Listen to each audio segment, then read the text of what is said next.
Les épreuves orales du concours E3APT de l'ESME Sud-Ria se déroulent en 3 temps. La première épreuve est un oral de créativité qui se déroule par groupe de 3 à 5 étudiants interrogés sur une problématique liée aux technologies innovantes. Nous y reviendrons. La deuxième épreuve est un entretien de motivation individuel qui a pour but évidemment de mesurer l'enthousiasme et la motivation que le candidat a pour l'école, bien entendu. Et puis il y a une troisième épreuve plus courte, un oral d'anglais, qui a pour vocation évidemment de mesurer la facilité d'utilisation de l'anglais par les candidats. Alors j'ai passé l'épreuve de créativité pour entrer à l'ESME Sud-Ria l'an dernier.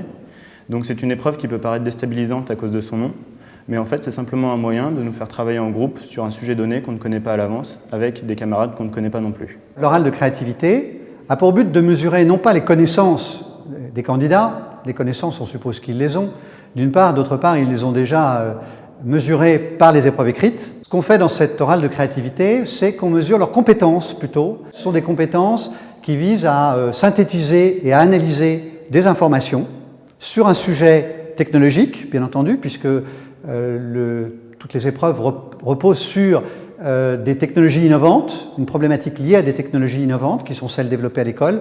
Et à partir de cette problématique qui leur est donnée, ils doivent rechercher des informations, en faire la synthèse et présenter le résultat de cette synthèse devant un jury.